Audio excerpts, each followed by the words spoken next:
Hello, good evening everybody. So we are doing Punjab PCS के current affair वाली series. हमने इसमें इंटरनेशनल रिलेशन स्टार्ट किया था। आज हम इसमें जो इंडिया का सबसे इंपॉर्टेंट कंपोनेंट है इंटरनेशनल रिलेशंस में, नेबरहुड, उसको डिस्कस करेंगे। और नेबरहुड हम एक्सटेंडेड फॉर्म में डिस्कस करेंगे। इसमें चाइना, यूएसए, बांग्लादेश, नेपाल सारे डिस्कस करेंगे। और this will be our international relations का लास्ट लेक्चर। कल से हम पॉलिटी स्टार्ट करेंगे। सो नेबरहुड फर्स्ट में हमें इतनी क्लैरिटी होनी चाहिए कि इंडिया की नेबरहुड फर्स्ट पॉलिसी का कोर ऑब्जेक्टिव क्या है, सो दैट जब हम अपना आंसर लिखें तो इंट्रोडक्शन में ये चीजें रिफ्लेक्ट हो सके। सो एक चीज है कि जो नेबरहुड फर्स्ट पॉलिसी है इंडिया की जो नेबरहुड फर्स्ट पॉलिसी है, उसमें जो इंडिया का ऑब्जेक्टिव रहता है वो रहता है कि हम अपने नेबरहुड में किसी भी पावर को ज्यादा इंपॉर्टेंस नहीं देना चाहते हैं। ये ना हो कि यूएस अपने बेसिस कहां पे बनाए, नेबरहुड में। We also want to pursue the Monroe doctrine, जो सेम यूएस से फॉलो करता है। हम भी चाहते हैं कि हम भी अपने नेबरहुड में किसी सुपर पावर को ना आने दें। जैसे कि हमारा जो इंडियन ओशन रीजन है, हमारे जो आसपास, इसमें चाइना के बहुत सारे बेसिस हैं और यूएस के भी यहां पे एक्सपेंशन हो रहा है। उसी को ध्यान में रखते हुए इंडिया की नेबरहुड फर्स्ट पॉलिसी का एक ही गोल है कि India should be a leading power in that region और बाकी नेशंस यहां पे अपने दबदबा ना दिखाएं। अब उसके लिए इंडिया की नेबरहुड फर्स्ट पॉलिसी अगर हम देखें, ये बहुत पहले आ चुकी थी। व्हेन इंडिया गॉट इंडिपेंडेंस, उसमें पंचशील पॉलिसी थी नेहरू जी की। उसमें भी 5 प्रिंसिपल्स से यही थे कि हम अपने नेशंस, जो आसपास वाले नेशन है, उनके साथ म्यूचुअल ट्रस्ट बना के रखेंगे, उनके इंटरनल अफेयर में इंटरफेयर नहीं करेंगे और हम रेसिप्रोसिटी, नॉन रेसिप्रोसिटी फॉलो करेंगे। हम ये नहीं चाहेंगे कि जैसा हम ट्रीटमेंट करते हैं उनके साथ वो सेम हमारे साथ करें, because India is a bigger power in that region, अपने नेबरहुड में। तो इंडिया का गोल ये था। बट अगर हम नेबरहुड फर्स्ट पॉलिसी की बात करें तो it was started as a concept neighbourhood first policy NFP in 2008 and it intensified after the 2014 when the BJP government came into power. इस पे ज्यादा फोकस दिया गया when prime minister Narendra Modi invited the neighbourhood nations के leaders को in his swearing in ceremony. तो वहां से दिखा कि इंडिया वांट्स जो अपने इमीडिएट नेबर्स हैं, जैसे कि नेपाल, पाकिस्तान, श्रीलंका, अफगानिस्तान, भूटान, बांग्लादेश, उनको बुलाया गया और उन पे फोकस है हमारा। अब इसके 5 ऐसे फ्रेमवर्क है, ये हमने पहले भी बताया था। इंडिया फॉलोज सम्मान, समृद्धि, सम्मान, संवाद, शांति, समृद्धि एंड संस्कृति with a non reciprocal outcome oriented approach, ताकि हम इसे फोकस करें। अब पंचशील पॉलिसी, क्योंकि वो दूसरी गवर्नमेंट की तो ये टर्मिनोलॉजी वैसे यूज नहीं करते हैं, तो आपको पेपर में 5S फ्रेमवर्क दिखाना है with non reciprocal and outcome oriented project. अब जो की एस्पेक्ट्स हैं उसका फोकस ये है कि हम अपने नेबरहुड के साथ कनेक्टिविटी और इकोनॉमिक इंटरेस्ट को स्ट्रॉन्ग करेंगे। कनेक्टिविटी और इकोनॉमिक इंटरेस्ट का मतलब है, because when economics are strong, तो उसके कारण, इकोनॉमिक्स के स्ट्रेंथ के कारण, आपके पॉलिटिकल जो भी डिस्प्यूट्स हैं वो रिजॉल्व होने इजी हो जाते हैं। And when connectivity increases in countries पे, इंडिया का थोड़ा दबदबा बढ़ जाएगा, in the sense that these Nations will not be used by other nations against India. तो पहला गोल है इकोनॉमी एंड कनेक्टिविटी प्रोजेक्ट। इधर बांग्लादेश में जैसे हमने मोंगला सी पोर्ट असेस किया, तो नॉर्थ ईस्ट इंडिया के लिए कॉस्ट कम हो जाती है, बिकॉज बांग्लादेश से सामान कहां आएगा, इंडिया में वेस्ट बंगाल से आ सकता है। तो वी आर यूजिंग दिस। एक है कि हम हाई लेवल डिप्लोमेटिक आउटरीच, मतलब अब नेशंस के जो लीडर्स हैं उनमें गैप नहीं रहेगा। We will have a high level diplomatic outreach. Same, prime minister Modi invited those leaders. उसके बाद PM Modi visited Nepal in 2014 after 17 years. और डेवलपमेंट प्रोजेक्ट हमारे आ रहे हैं, जैसे कि मालदीव्स में greater Male connectivity project, India is contributing in the development projects and aid in the reason.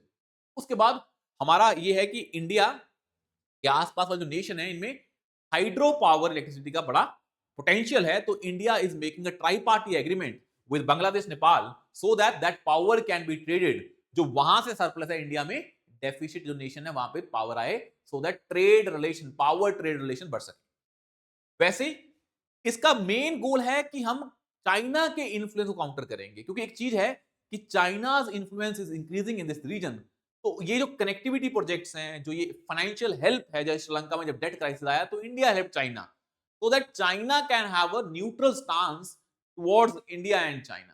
Oh, sorry, Sri Lanka should have neutral stance towards India and China. ऐसा ना हो कि China can get tilted towards China. उसको रोकने के लिए we have that idea. उसके बाद आता है we are providing humanitarian assistance when the Maxine V3 program was started. इसका मेन गोल था कि इन नेशन के पास जिनके पास वैक्सीन बनाने की कैपेबिलिटीज नहीं है, तो India should play a humanitarian angle so that India's soft power can increase. और इसी 4 पिलर्स पे इंपॉर्टेंट है, development, security, connectivity and people to people contact. Because ये जो नेशंस हैं आसपास वाले, इनके कल्चर्स कहीं ना कहीं सिमिलैरिटी रखते हैं इंडिया के कल्चर से। So we want people to people contact because at the end of the day if the people to people contacts are strong then that nation can not be used by other nations against India. ये बड़ा important है।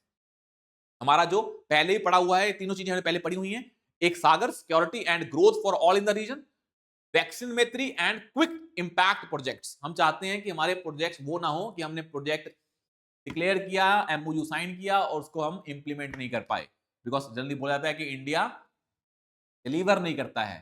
तो उसके कारण हम small quick impact projects बना रहे हैं जो कि स्मॉल स्केल के होंगे पर उसका इंपैक्ट ज्यादा होगा।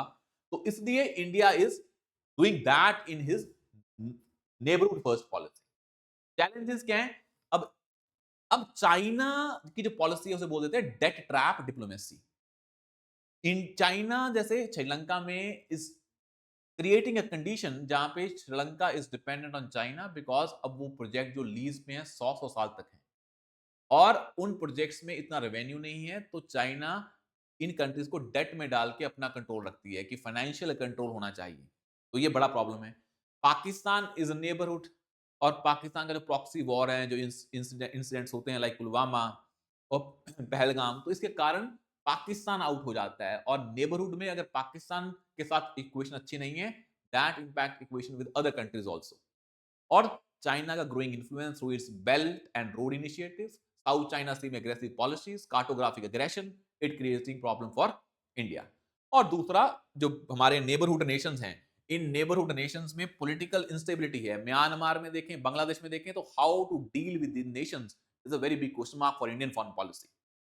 अब आता है इंडिया का नेबरहुड क्यों इंपॉर्टेंट है। अब देखें, हमने सार्क बनाई पर सार्क में हमारा इकोनॉमिक इंटीग्रेशन इतना नहीं हो पाया। साउथ एशिया में पॉपुलेशन बहुत ज्यादा है, 24% of world population, but only 3% of global GDP. This region has a potential to grow. और इस नेशन की जो कनेक्टिविटी है, इंटरनल कनेक्टिविटी, इंट्रा कनेक्टिविटी है, इकोनॉमिक एंड फिजिकल, वो बड़ी वीक है। If we leverage that it will be helpful for all the nations. तो यहां पोटेंशियल है, तो ये साउथ एशिया का एक इंपॉर्टेंट फीचर है। दूसरा, एक ये रीजन जो मेजर ट्रेड सी रूट्स हैं, आपको बताया था state of Malacca, Indian ocean, उसके आसपास हैं। And for that strategic significance these regions are important. Sri Lanka पे अगर चाइना का कंट्रोल हुआ, that will be disasters for India in terms of trade जो इंडिया का जाता है उस रीजन से। अब इंडिया ने बहुत सारी इनिशिएटिव है, जैसे एक है सार्क, एक है बिम्स्टेक, एक है जो हमारा Bengal Bhutan Bangladesh India Nepal initiative BBIN, इसमें हमने ट्राई किया कनेक्टिविटी के लिए। एक है साउथ एशिया सब रीजनल इकोनॉमिक कॉर्पोरेशन, ये बड़ी इंपॉर्टेंट है, SASEC। हम इसमें ट्राई कर रहे हैं कि सार्क नहीं चल पाई, एटलीस्ट ये तो चले, ताकि इकोनॉमिक एरिया में हम साउथ एशिया रीजन को इंटीग्रेट कर पाए। अब हमारी जो पहले पॉलिसी थी उसे बोल देते हैं गुजरात डॉक्ट्रिन, अब है neighbourhood first policy. Core principle वही है, बस शब्दावली का डिफरेंस है। यहां पे भी सेम था that India must give a spirit of generosity, non reciprocity for smaller Nations, because in Nations का मेन जो बिगेस्ट कंसर्न है वो ये है कि India plays a big brother attitude, जो उनको अच्छा नहीं लगता है। फिर वो इंडिया का साइज बहुत बड़ा है तो उनको वैसे इनसिक्योरिटी होती है कि India will dominate that region. और हमारा जो गुजरात डॉक्ट्रिन था उसमें था कि हम किसी किसी के इंटरनल अफेयर्स में इंटरफेयर नहीं करेंगे and no South Asian country will allow its territory to be used against any other country in the region. और टेरिटोरियल इंटीग्रिटी एंड सॉवरेनिटी का रिस्पेक्ट होगा, हम किसी की सॉवरेनिटी को वायलेट नहीं करेंगे। एंड जो भी डिस्प्यूट होंगे उसको पीसफुली बायलैटरल वे में डील करेंगे rather than going to the super powers या अदर पावर्स। जैसे कि कई बार पाकिस्तान जाता है to US to solve the dispute, हम चाहते हैं हम बैठ के कर पाए ताकि कोई और थर्ड पार्टी इसमें इन्वॉल्व ना हो। अब चैलेंजेस आपको पता ही है, बिग ब्रदर एटीट्यूड है। नेपाल में ब्लॉकेड हुआ था, उसके बाद जो उसके बाद जो बांग्लादेश में हो रहा है, पॉलिटिकल इंस्टेबिलिटी है, म्यांमार में हो रहा है, और अफगानिस्तान में तालिबान का rule, how to deal with Taliban, क्या हम रिलेशन बनाएं उनके साथ डिप्लोमेटिक या नहीं, that is a very tough questions to answers. ये इंडिया की फॉरेन पॉलिसी के लिए चैलेंज क्रिएट करते हैं in the neighbourhood reason.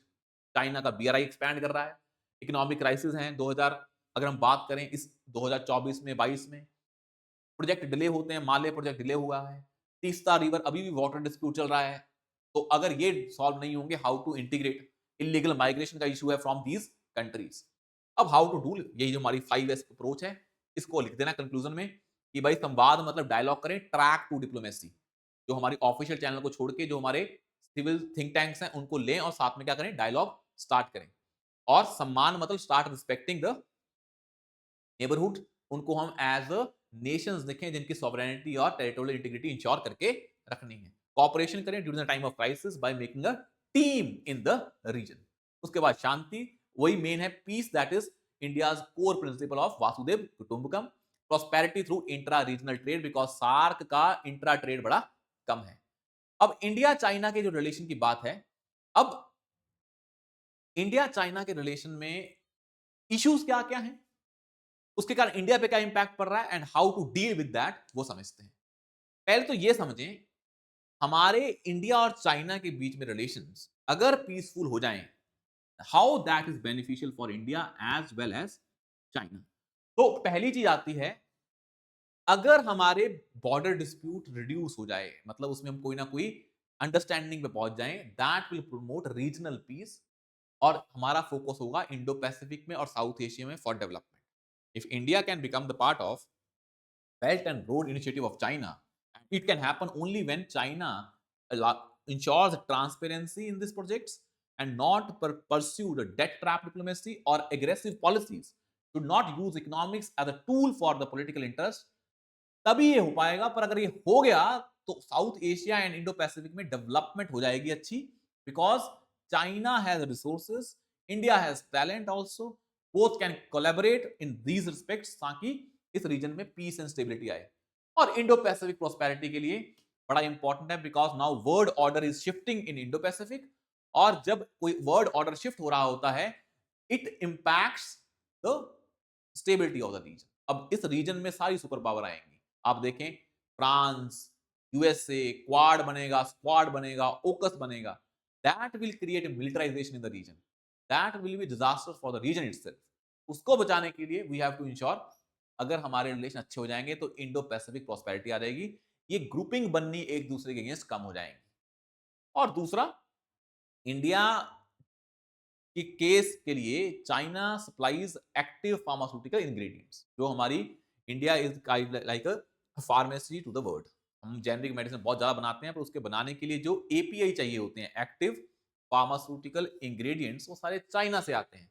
And if we have good relations, तो India can become a pharmacy of the world to a greater extent, बहुत ज्यादा production से।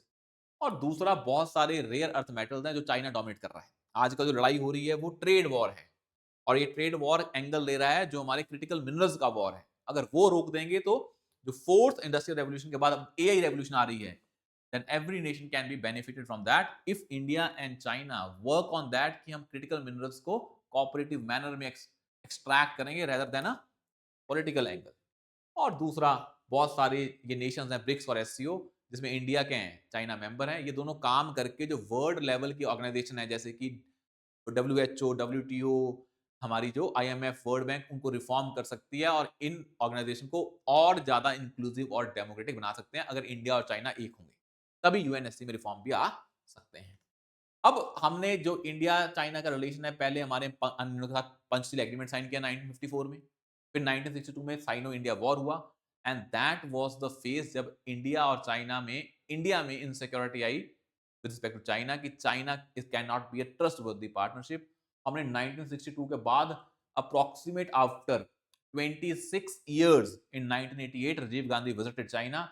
वी उस टाइम चाइना और इंडिया के रिलेशन थोड़े बहुत स्टेबल होने स्टार्ट हुए और 2020 में गलवान का क्लैश हुआ and that again started the border conflict.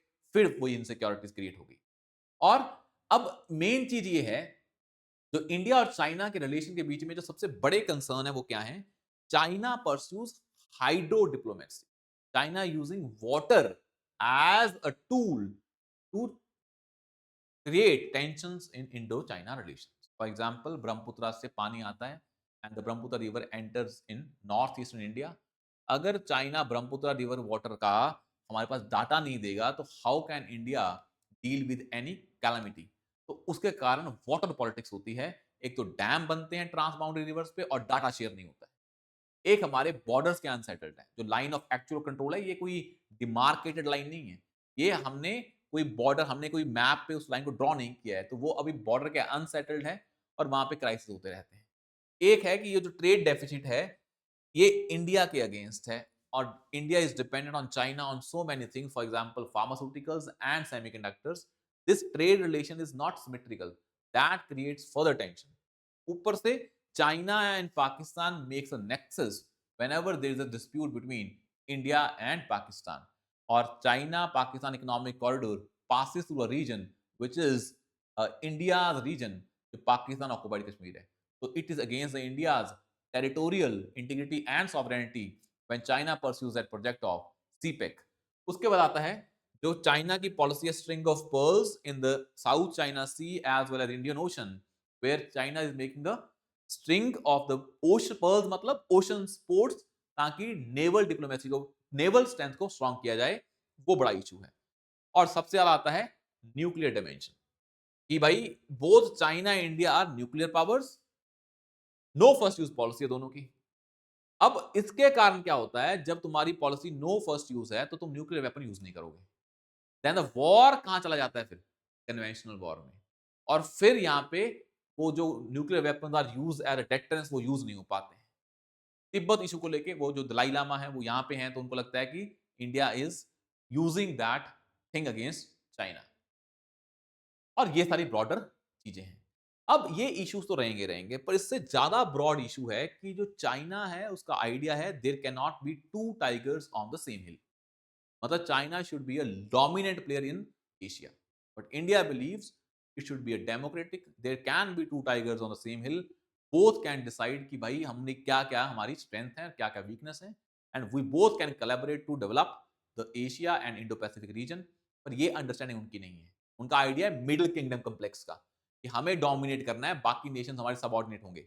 India believe that world is one family, every nation should have a same से इन इंटरनेशनल रिलेशंस। तो ये पर्सपेक्टिव डिफरेंट करता है। अब उसके बाद आता है कि इंडिया और चाइना कैसे डील करते हैं। तो पहला तो आता है कॉन्फिडेंस बिल्डिंग मेजर्स, सीबीएम्स। जो बॉर्डर डिस्प्यूट है इसको कम करने का तरीका है कि हम कुछ ऐसा काम करें जिससे दोनों आर्मीज के बीच में या दोनों लीडरशिप के बीच में कॉन्फिडेंस बिल्ड हो। जैसे सबसे बेस्ट होता है कि आप इकोनॉमिक और कल्चरल टाइज को स्ट्रॉन्ग करें, ताकि सॉफ्ट पावर और पीपल टू पीपल कंटैक्ट बढ़े, और एटलीस्ट फिर नेशंस को वॉर में जाने का डिसइंसेंटिव हो, ना कि इंसेंटिव हो। अगर आपके इकोनॉमिक रिलेशन अच्छे हैं इंडिया चाइना के, तो that can act as a deterrence कि कोई भी कंट्री एग्रेसिव ना हो। अब हम जब चाइना का माइंडसेट ये है कि मुझे डोमिनेट करना है, तो वी ट्राई टू इंश्योर कि हमारे पास कुछ ऐसे बैलेंसिंग ऑर्गेनाइजेशन होनी चाहिए, जैसे कि क्वाड इन इंडो पैसिफिक। अगर चाइना अग्रेसिव होता है तो चाइना को हम बाकी नेशन की हेल्प से चैलेंज या चेक में रख सकते हैं, जैसे कि यूएसए, जैसे कि ऑस्ट्रेलिया, जापान एंड इंडिया की क्वाड है, ताकि चाइना कोई भी एग्रेसिव स्टेप ना ले। यही इंडिया का एक मेजर है, ये मानते हुए कि चाइना एग्रेसिव है। वैसे हम ट्राई करते हैं कि दोनों नेशन हाइड्रो इलेक्ट्रिसिटी या hydrological data on transboundary river पे डाटा शेयर करता रहे, ताकि दोनों में ट्रस्ट बना रहे। ट्राई टू इंश्योर कि भाई दोनों की क्या हो, जो हमारी ऑर्गेनाइजेशन है ब्रिक्स, एससीओ, G20, AIIB, हम इसमें बैठे इकट्ठे काम करने की कोई स्ट्रेटेजी बनाएं, ताकि दोनों में डायलॉग होता रहे और दोनों nation act as a partner in the development of the region. अगर ऐसा होगा, जैसे न्यू डेवलपमेंट बैंक है ब्रिक्स का, तो इंडिया और चाइना को इकट्ठे काम करने में समझ में आएगी, तो वो मिसट्रस्ट खत्म हो जाएगा। फिर ट्रस्ट बढ़ता है तो फिर रिलेशन स्ट्रांग होने स्टार्ट होते हैं। बट इसके अलावा अलावा India should have that kind of balance of power technique कि अगर चाइना अग्रेसिव होता तो क्या करें। We will try to ensure कि सारे फ्रेमवर्क हो कि अच्छे रिलेशन बने। अगर फिर भी नहीं बन पाते, it means China is not ready to accept कि India is also a power in the region, फिर इंडिया को ये क्वाड वाला एंगल यूज करना पड़ता है। अब नेक्स्ट आता है चाइना की स्ट्रिंग ऑफ पर्ल्स। अब ये पहले आया हुआ है, ये डायरेक्टली आपको पीसीएस मेंस में पूछ सकते हैं। स्ट्रिंग ऑफ पर्ल्स का सिंपल मतलब है, ये जो रीजन है, ये वाला इंडियन ओशन वाला, या पूरी दुनिया में चाइना ट्राई कर रहा है कि it is like a necklace of diamonds. आप मिलिट्री बेस बनाएं दुनिया में हर जगह, because when USA became power, super power, USA के मिलिट्री बेस हर जगह थे, नेवल बेस हर जगह थे, आज भी हैं। वो इसलिए हैं कि यूएसए को कोई चैलेंज नहीं कर सकता है इन टर्म्स ऑफ मिलिट्री और नेवी और air force, because USA has presence all over the world. और सुपर पावर बनने के लिए you need to have that thing in mind कि भाई हमें अपनी नेवल पावर को स्ट्रॉन्ग करना है। और आज कहते हैं कि जो ओशंस को रूल करेगा, ओशंस में कौन से oceans? Indo Pacific ocean, because this ocean is very important in present context. Those who rule the ocean will rule the world. China believes in that, and that's why China try to dominate international waters और oceans. अब इसमें जो main player है वो कौन कौन से हैं? पाकिस्तान का गवादर पोर्ट, जो बिल्कुल हमारा जो अफगानिस्तान का पोर्ट है उसके साथ लगता है, गवादर पोर्ट। श्रीलंका का हम्बनटोटा पोर्ट, वैसे ही बांग्लादेश का टिटागोंग पोर्ट, म्यांमार का क्याउपियू पोर्ट, और सेम हिज जो एक दिजिबुती में पोर्ट है जो कि हॉर्न ऑफ अफ्रीका में है।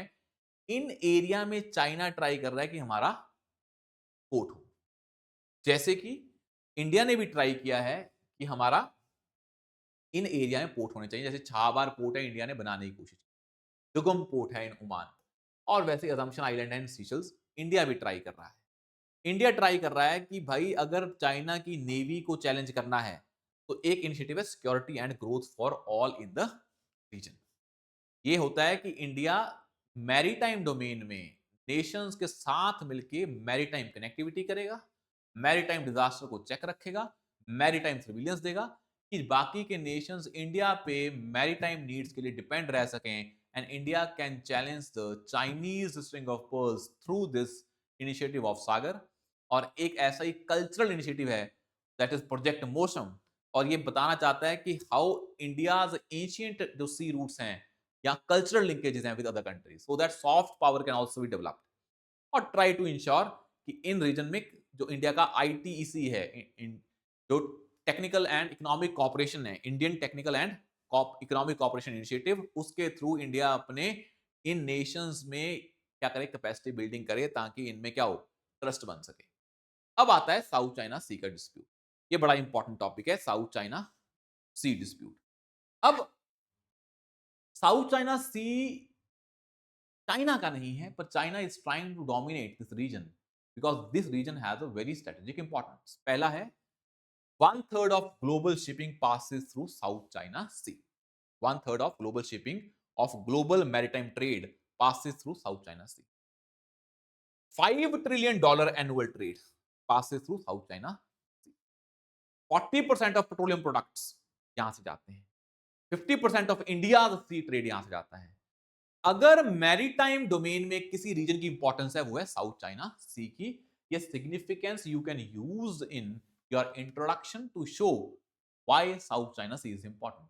बिकॉज अब मेंस में क्वेश्चन आता है साउथ चाइना सी, पहले ये बताओगे ना भाई ये टॉपिक जो पूछ रहे हो इसकी इंपॉर्टेंस ये है, तभी हम डिस्कस कर रहे हैं क्या चैलेंज है।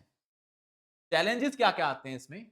एक तो चाइना ट्राई करता है अपने जो टेरिटोरियल क्लेम्स को 9 डैश लाइन से एक्सपैंड करने की कोशिश करता है। वो बोलता है कि ये एरिया जो उनकी वेस्टर्न हान डायनेस्टी है उसके बेसिस पे वो क्लेम करते हैं।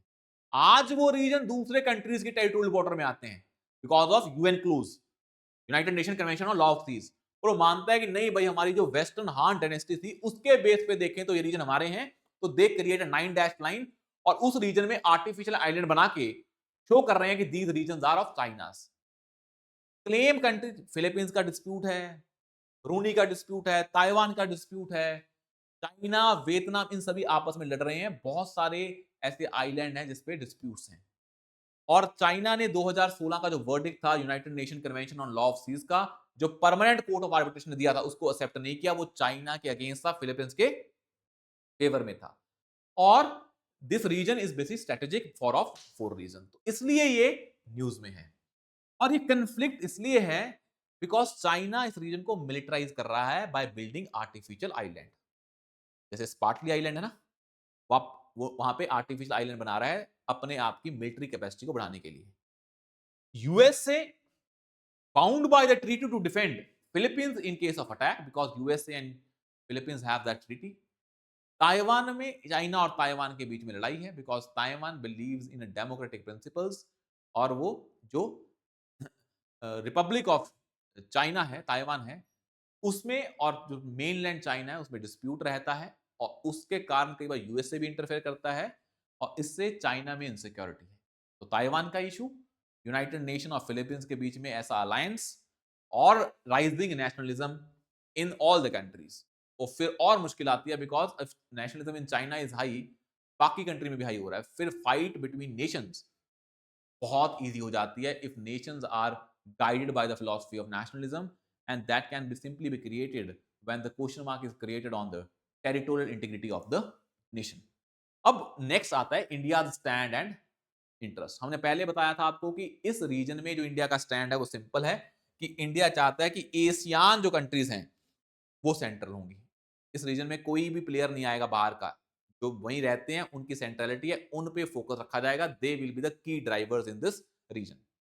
और इंडिया मानता है free open Indo Pacific under UN clause, और जो हमारी ऑयल एंड गैस की एक्सप्लोरेशन है, जो हम देखते हैं ना United Nation convention on law of sea, international seabed authority है जो इंटरनेशनल वाटर्स में एक्सप्लोरेशन का मौका देती है। इंडिया वांट्स कि ये रीजन सभी के लिए ओपन होना चाहिए, और इंडिया की जो एक्ट ईस्ट पॉलिसी है वो इन नेशन के साथ कोलैबोरेट करता है ताकि चाइना को चेक में रखा जा सके।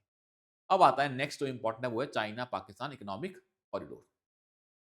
चाइना पाकिस्तान इकोनॉमिक कॉरिडोर, अब इसमें एक चीज देखें, ये जो रीजन है, अब इस रीजन को अफगानिस्तान तक एक्सटेंड करने की बात हो रही है, not just China and Pakistan but Afghanistan.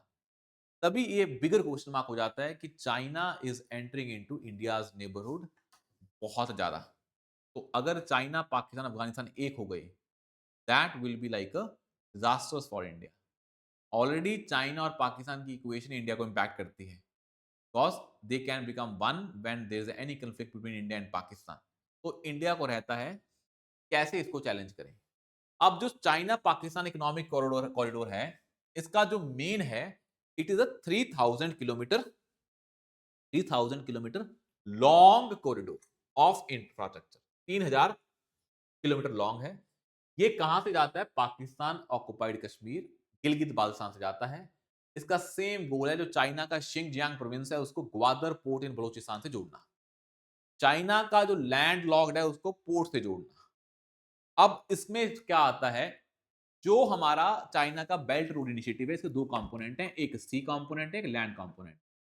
और इसी सी लैंड कंपोनेंट को कौन जोड़ता है? सीपेक जोड़ता है लैंड टू सी। तो मान लें लैंड कंपोनेंट और sea component of belt road initiative को जो सीपेक है वो जोड़ता है। It is very crucial for China. और तभी बात आती है कि it is a flagship project under BRI, और इंडिया का मानना है कि this is against India's territorial integrity, इसलिए India is not part of CPEC. इस सीपेक में क्या करेंगे हम? लॉजिस्टिक सेक्टर बनाएगा चाइना, चाइना ट्राई करेगा कि यहां पे हम स्पेशल इकोनॉमिक जोन बनाएं, ग्वादर पोर्ट के अराउंड हाईवे बनाएं, ताकि इस रोड के अराउंड, इस प्रोजेक्ट के अराउंड अलोंग हमारे स्पेशल इकोनॉमिक जोन्स हो and that region become industrialise. बन जाएगा, बनना मुश्किल है बिकॉज बलूचिस्तान इज ऑलरेडी उसमें इंस्टेबिलिटी है, इसलिए वहां प्रोजेक्ट टाइमली इंप्लीमेंट नहीं हो पा रहे हैं। इंडिया को डर होता है सॉवरेनिटी वायलेट हो रही है, और डेट ट्रैप फॉर पाकिस्तान। इसमें अगर एक बार पाकिस्तान ने एग्रीमेंट कर लिया है बनाने का, तो चाइना की जो स्ट्रेटजी होती है कि डेट ट्रैप में डालो और नेशंस पूरे के पूरे किस पे डिपेंड हो जाएं? चाइना पे डिपेंड हो जाएं। उसके कारण इंडिया को डर लगता है फिर पाकिस्तान बिल्कुल चाइना पे डिपेंड हो जाएगा and China can use Pakistan against India. और regional instability in this region, strategic encirclement, कि इंडिया को हर तरह से क्या है, सर्कल करने की कोशिश कर रहा है कौन? चाइना। अब आते हैं पाकिस्तान के कौन से चैलेंज हैं। पहले तो बलोच में इंसर्जेंसी है, डेट बर्डन है, चाइनीज वर्कर पे सिक्योरिटी थ्रेट है बिकॉज वहां पे रीजन क्या है, बड़ा इनस्टेबल है, और ये जो प्रोजेक्ट है इसकी लॉन्ग टर्म वायबिलिटी पे क्वेश्चन है। क्या ये यहाँ पे जो बनाएंगे, यहाँ पे ये चीजें चल पाएंगी because of political instability, violence in the region, lack of law and order, और already a geopolitical tensions between India and China with respect to CPEC। तो वो क्वेश्चंस उठते हैं। अब नेक्स्ट आता है जो हमारा सबसे बड़ा इंपॉर्टेंट टॉपिक है, that is belt and road initiative. इसको समझते हैं। सीपैक तो ठीक है, ये है बेल्ट एंड रोड इनिशिएटिव। तो बेल्ट एंड रोड इनिशिएटिव की बात करेंगे तो इट इज, अब ये पूछेंगे, ऐसे नहीं पूछेंगे बेल्ट एंड रोड इनिशिएटिव बताओ, पूछेंगे क्या है ये project and implications for India and how India is trying to deal with that initiative. अब ये project was started in 2013 by China. इसके दो कंपोनेंट हैं। One component is called as silk road, that is basically a land.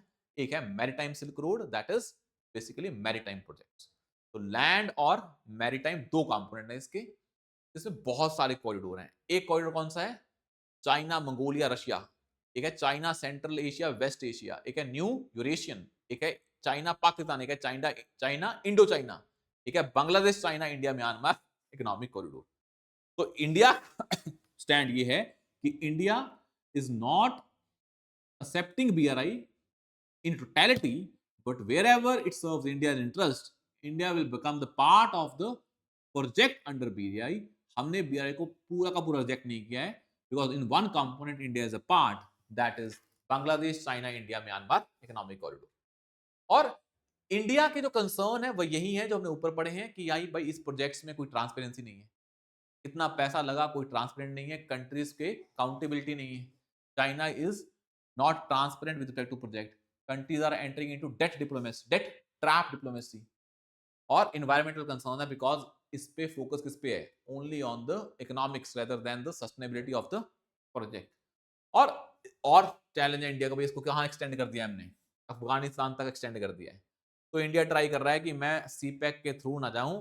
हम एक initiative है iMac, that is India middle east economic corridor, उसके through India को जोड़ें किसे? सेंट्रल एशिया और यूरोप से। एक है Asia Africa growth corridor, Japan का है, अफ्रीका और एशिया को जोड़ें। एक है इंटरनेशनल नॉर्थ साउथ कॉरिडोर, ये भी सेम है, इंडिया को लिंक करना किससे? जो हम यूरोप से बाय रशिया एंड ईरान। एक है छाबार पोर्ट। तो India is trying to challenge China's belt road initiative through this. अब आता है नेक्स्ट हमारा पाकिस्तान के साथ रिलेशन। अब इस पीडीएफ में मैंने आपको अच्छे से कर दिया है, I hope this PDF is visible to you.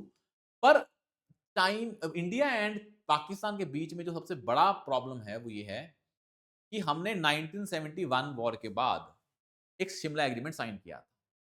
उसमें हमने बोला था कोई भी डिस्प्यूट आज के बाद होगा उसको बायलैटरली सॉल्व करेंगे, कि कोई भी थर्ड पार्टी इन्वॉल्व नहीं होगी। पर वो हर बार होती है, वो इसका वायलेशन होता है। हमने बोला था हम लाइन ऑफ कंट्रोल करेंगे जो कि सीज फायर लाइन होगी, ताकि चीजें क्या हो जाएं? थम जाएं। एक हमने बोला था एक दूसरे की सॉवरेनिटी और टेरिटोरियल इंटीग्रिटी को रिस्पेक्ट करेंगे, पर चाइना जो भी प्रॉक्सी वॉर यूज करता है प्रॉब्लम क्रिएट करता है। और दूसरा हमारा गोल था कि हम लोगों people to people contact improve करेंगे ताकि हमारे रिलेशन क्या हो जाए? नॉर्मलाइज हो जाए। ये शिमला एग्रीमेंट की बातें थी। उसमें भी ये होप रखी गई थी कि इंडिया और पाकिस्तान के बीच में रिलेशन नॉर्मलाइज हो सकते हैं।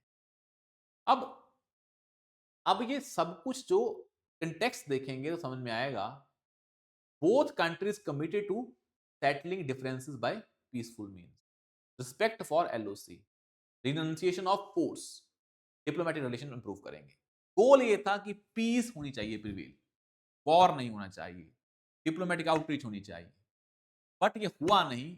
And then after again Kargil हुआ, उसके बाद अब भी हो रहे हैं, उसके बाद parliament attack, then Bombay attack. तो कहने का मतलब क्या है?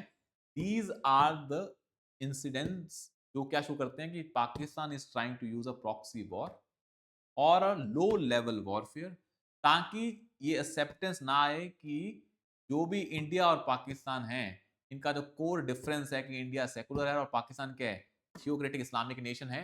इसमें इस डिबेट में कोई कंक्लूजन ना आए, ये डिबेट बनी रहे, तो डिस्प्यूट चलता रहता है कि Muslims are attacking India, Islam is attacking India, and Indian India Muslims are not safe. उस स्ट्रेटजी को लेके Pakistan is doing that thing again and again.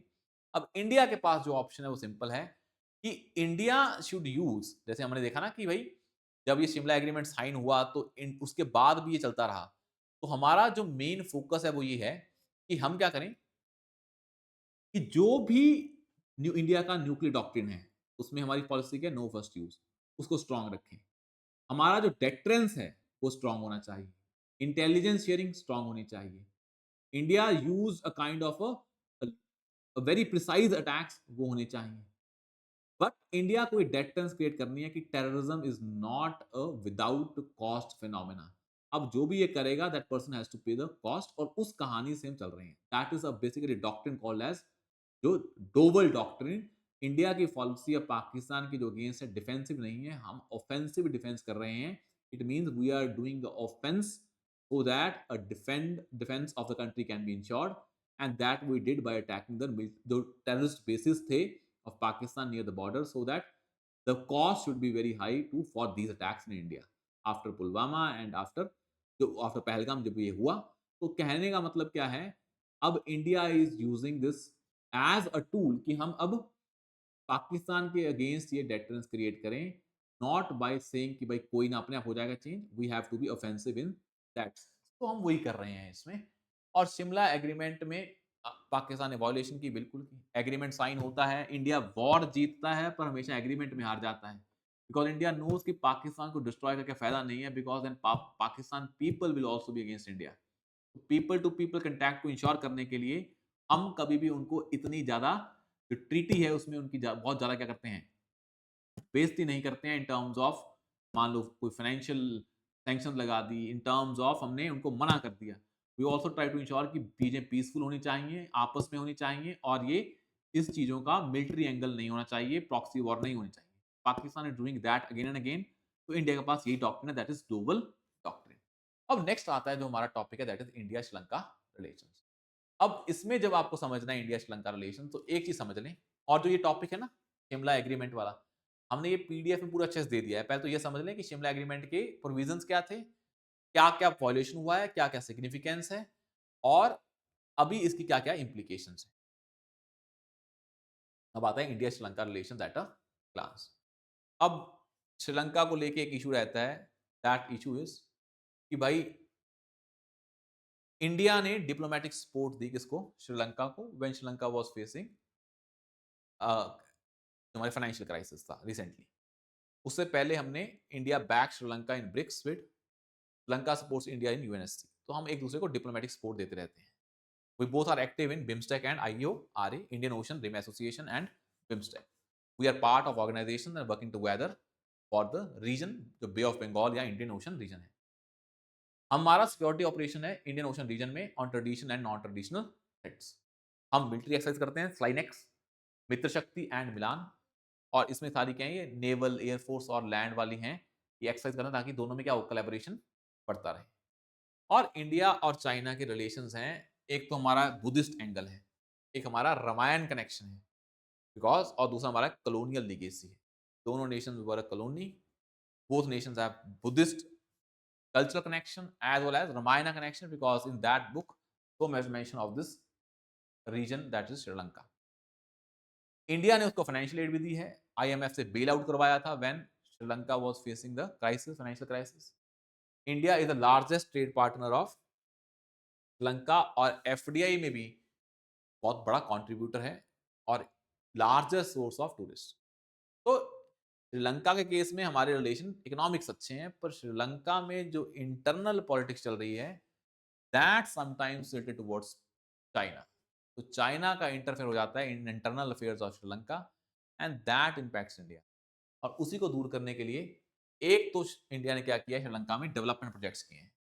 हमने रेलवे लाइंस को रिहेबिलिटेट किया है, तो त्रिंकोमल्ले में ऑयल टैंक फार्म बनाया है ताकि जो एनर्जी सिक्योरिटी के लिए। हाउसिंग प्रोजेक्ट है, 50,000 houses for the war affected and state workers after Sri Lankan civil war. एक है कनकसथुराई पोर्ट, ताकि क्या हो, रीजनल कनेक्टिविटी बढ़ सके। The port is very important, याद कर सकते हैं, कन के संथुराई पोर्ट। अब हमने जो रिसेंट हेल्प किया वो तो अच्छी बात है फाइनेंशियल में, बट सबसे प्रॉब्लम क्या है, फिशरमैन डिस्प्यूट बहुत ज्यादा है कि इंडिया के फिशरमैन श्रीलंका में घुसते हैं। एक है तामिल का इतना एक इशू कि भाई जो इंडियन तामिल्स वहां पे और श्रीलंकन तामिल्स, उनमें क्या रहता है, डिस्प्यूट रहता है कि आउटसाइडर इनसाइडर वाला आइडिया। और चाइना का इन्फ्लुएंस है इन श्रीलंका थ्रू उन्होंने जो लॉन्ग टर्म इन्वेस्टमेंट की है, डेट ट्रैप डिप्लोमेसी।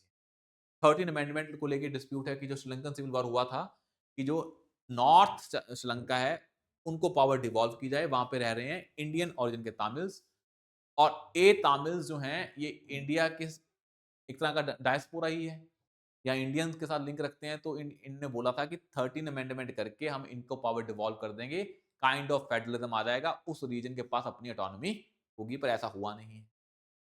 उसके बाद आता है Katchatheevu island dispute, ceded to Sri Lanka by India under bilateral treaty. हमने दे दिया था, हमने ये कच्छतीवू आइलैंड दे दिया, पर आज भी उस आइलैंड पे कौन फिशिंग करेगा इसको लेकर डिस्प्यूट है।